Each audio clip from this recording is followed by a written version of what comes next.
right, let's look at number 19.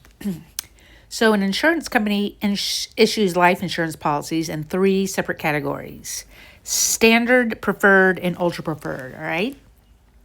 Of the company's policyholders, 50% are standard, 40% are preferred, and 10% are ultra preferred. So if I were to record that right here, I'm going to do a little tree, because I know this problem is going to be a conditional probability. Trees are great.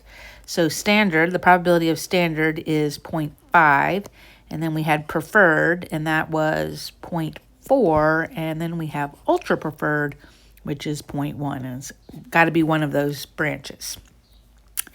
Each standard policyholder has probability of 0.01 of dying in the next year.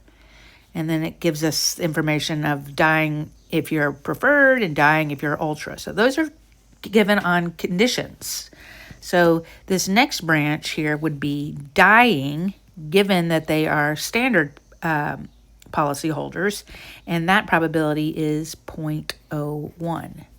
If I multiply along this line, that's the probability of S times the probability of D given S, which is the probability of S and D. Okay, so this next one, the probability of dying given you are preferred is 0.005. So dying given preferred is 0.005. So if I multiply along this line, so it's the probability of preferred times the probability of dying given preferred is probability of preferred and dying. And lastly, we're given dying given ultra preferred, which is 0.001. And if I multiply along this line, that's the probability of U times the probability of D given U, which gives you the probability of U and dying. So these are all the ways dying can occur.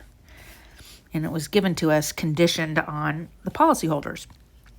All right, so then we're told a policyholder dies in the next year. Calculate the probability that that deceased policyholder was ultra preferred.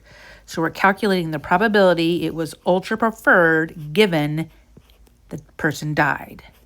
And then we just use what we know about conditional probability. That's U and D over the probability of D.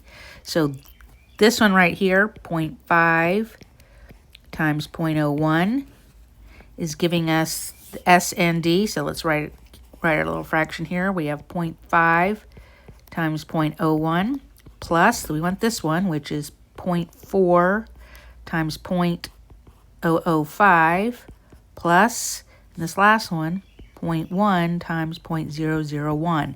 That is the probability of dying. That's all the ways dying can occur with these policyholders. And the top should be this bottom line, which is 0.1 times 0.001. And we got to go plug that into our calculator, and you'll get 0.01408 and some change, I think. And so we see that our answer is D. Did you get it?